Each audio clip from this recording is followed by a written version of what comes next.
রাজ্যে বিভিন্ন সময়ে বিভিন্ন জায়গায় বিদ্যুৎ সম্পর্কিত ঘটনা অহরহ ঘটেই চলেছে। কোথাও বিদ্যুতের খুঁটি বসানো নিয়ে বচসা, সেই বচসাই পরবর্তীতে রূপ নিচ্ছে সংঘর্ষের, আবার লাগছে রাজনৈতিক রং। কোথাও বছরের পর বছর পেরিয়ে গেলেও নেই বিদ্যুতের ব্যবস্থা। অন্ধকারের মধ্যে দিন কাটাচ্ছেন এলাকার লোকজন। আবার কোথাও কোথাও এই বিদ্যুতের উপযুক্ত কাজ না হওয়ায় প্রাণ হারাচ্ছেন লোকজন। বাঁকুড়ার সোনামুখী ব্লকের মেত্রা গ্রাম থেকে এমনই এক ঘটনা প্রকাশ্যে এলো।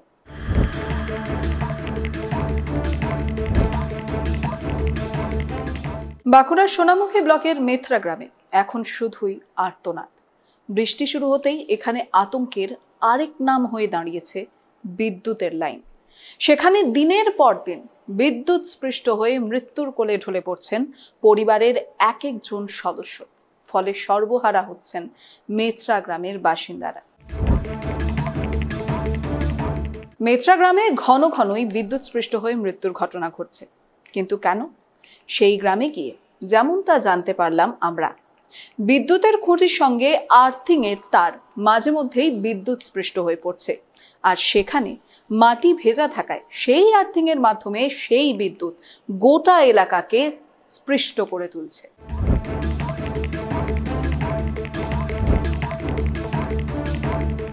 গ্রামের বিদ্যুতের লাইনে একের পর এক দুর্ঘটনা ঘটেই চলেছে। দিন কয়েক আগেই বিদ্যুৎ স্পৃষ্ট হয়ে এক যুবকের মৃত্যু হয়েছে।